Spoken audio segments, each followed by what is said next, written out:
Hi guys, welcome back to Too Cool for Middle School.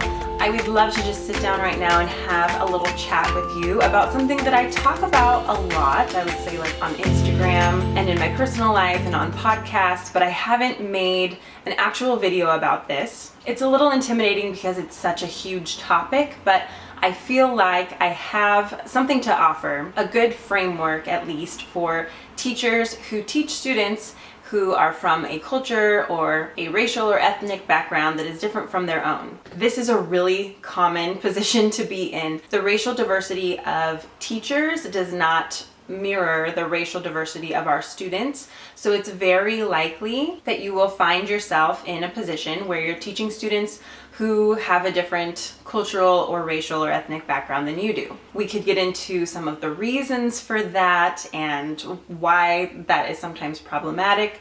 That is a topic for another video, but let's talk about what we can do. So 2 years ago, I started working in a new district at a new school where the majority of my students are either from China or from India. And to be honest, I had not had a whole lot of experience with or exposure to Chinese or Indian communities. So I definitely had a lot to learn. And as I've kind of acclimated to this school's environment and to this community, there are a few things that I have learned, and number one, it starts with humility. I had to go in understanding that I don't know everything there is to know, or even hardly anything that there is to know. Plus, I live in Southern California. Even my own family is multiracial, and so this isn't a new situation for me, but just as I've thought more intentionally and more critically about what it means to be in a position of power within a community where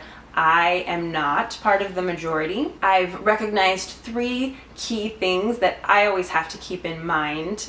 I believe that in order to be someone who successfully builds relationship and builds community with groups of people that are different from yourself, it requires education, exposure, and empathy. I think that these 3 things can be applied to students, they can be applied to the general public, but today I'm going to talk about how those 3 things are essential for teachers. Ever since I've kind of started putting situations through that frame, I felt like it's been really helpful for me to look at things that way. I think all 3 of these E's, education, exposure, and empathy, are probably equally important, so there's no rhyme or reason to which one I'm starting with, but let's start with exposure. This might seem like a given, but exposure is really essential in order to have any understanding of another culture. I hear a lot of people from communities, that are maybe like 98% white, talk about how they are like very tolerant and not racist, and I'm like, okay, yeah, that's fine,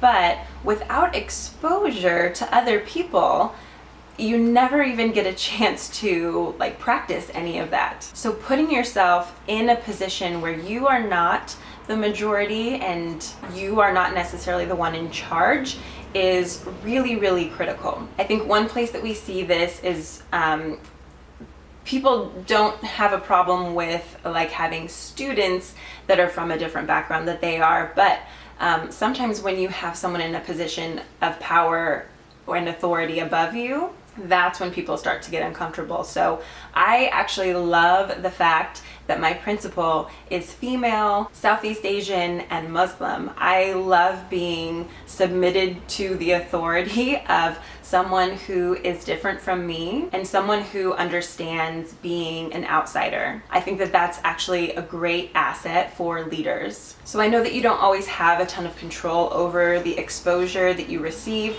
to other cultures, but I think that if you are an adult and it's important to you to be someone who is an ally to communities that are different than yours, you need to go seek out situations where you have exposure to those communities and where you come in as a guest and with humility and as someone who is learning about different people. So I consider myself very, very fortunate to be surrounded by students and families and teachers and just a community in general that is mostly Chinese, Taiwanese, Indian. I love learning about where they're from. I love that they own businesses and restaurants and boba shops and different places where I can gain even more exposure to their culture and to the things that they value. I even love watching movies or TV shows where the main characters are people of color from, these various backgrounds, and, when they're actually depicted with humanity and with some depth. I think even that's a good way to gain exposure. I always even love following people on Instagram who have a very different perspective from mine. I love hearing what they have to say. I love learning about the holidays that they celebrate, the places that they go, and the ways that they interact with their family. So if you don't have exposure to communities that are different than your own, you need to seek it out and you need to find it. I love watching YouTube videos by people who are just very different than me. For a while, I loved watching hijab tutorials just to learn what that was like, because that's not something that I'm typically exposed to. So at this point in 2018, there's no excuse for not having any exposure to people different from yourself, whether you are able to experience it in person or at least get started on the internet or through social media or through books or whatever. But that's a really, really important first step. The second E is education, and of course that I believe that education is important. And if you are working in a community like I do, with many students who are different from yourself, the onus is on you to educate yourself about their culture and their histories. So I take advantage of every opportunity to learn more about Chinese history and Indian history. USC isn't far from me, and they offer free lectures for teachers from world-renowned professors in Chinese history, and I go to those every chance that I can. I'm currently reading a book called At America's Gates, which is about Chinese immigration. One of my students this year invited me to a Hindu teacher appreciation ceremony, and it was several hours long, but they did such an amazing job just educating us teachers about their beliefs and how they view teachers or gurus. They fed us, they did performances for us. That was an amazing opportunity. If you ever have opportunities to do things like that and educate yourself more about what your students do in their off time from school and what their parents do and what their families value, you need to do that. It's not easy for me to find somebody to watch my 2-year-old and to take time away from my teaching responsibilities and even my social media responsibilities, but I think that it's so important for me to gain as much knowledge as I possibly can in order to be an effective teacher and just in order to be an effective human person that interacts with families and students every day. So whether you read or watch documentaries or go to lectures or take extra classes, there's an option at USC to take a whole year-long class, and I really want to do that. And as soon as Jensen is a little bit more self-sufficient, I'm definitely going to do that. There are opportunities to travel even, and I'm going to take advantage of all of those opportunities, of anything that I possibly can,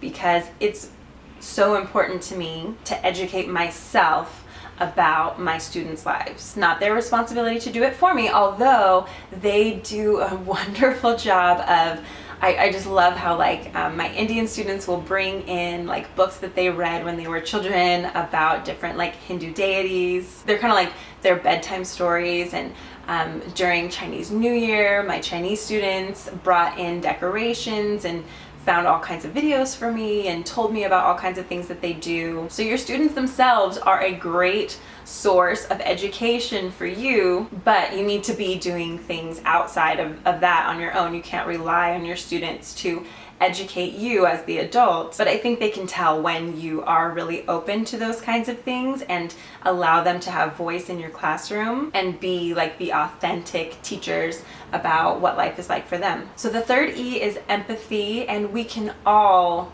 build this up in ourselves. I think as you do the other 2 E's, as you're exposed to more people who are different from you, and as you educate yourself more about things you didn't know about, your empathy does just naturally grow. But that's definitely something that you have to look inward to kind of assess about yourself. Do you quickly stereotype people? Do you make judgments about people in a sweeping way, like all immigrants are this or all Asians are this? And to a certain extent, we all do that a little bit. We all have biases. There's a lot of information for our brains to take in every day, and in order for our brains to process everything quickly, we categorize certain things. And sometimes society or our parents or our families or like one negative experience has created this connection in our brain where we categorize certain people in a certain way. But you can undo those connections, again, through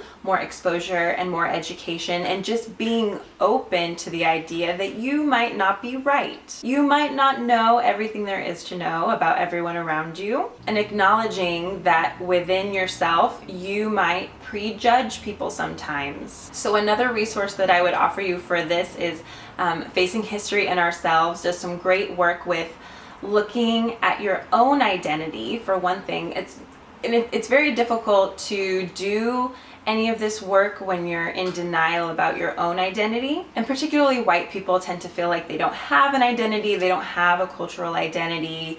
I just remembered that I had this book sitting here, So You Want to Talk About Race. This one is really great for white educators to read. I also love the book White Awake by Daniel Hill. I know I've recommended that quite a few times. There are a lot of books out there for educators, particularly white educators who teach Black kids in the hood, for example. And part of working on your own empathy is being aware of your own identity, recognizing your own biases, and taking control over that, understanding your own privilege.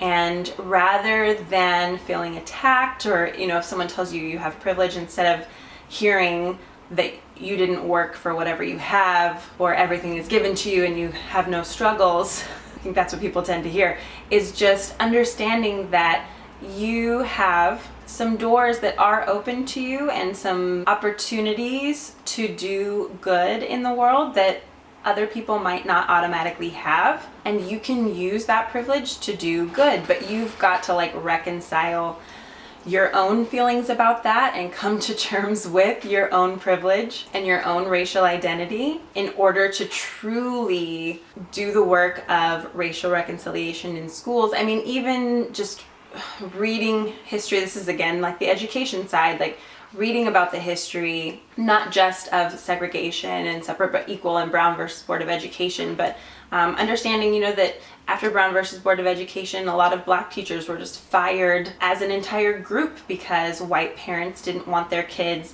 to have a Black teacher. And that again goes back to the exposure thing, not just being exposed to people of different cultures that are in some kind of a position beneath you, but as equals or even as superiors. So there's a lot of work to be done, and as a white educator, this is something that I find so important. And especially as a historian, I understand that I have an effect everywhere I go, and the decisions that I make impact other people. And particularly because I'm in a position of authority as a teacher, the things that I do, the things that I say, my perceptions of my students have an impact and a widespread impact. So it's important to me to do this work of being an anti-bias, anti-racist educator and lifting up the students around me and the communities around me. And that doesn't mean that I'm denying who I am or denying myself. It does mean, I suppose, that sometimes I humble myself and I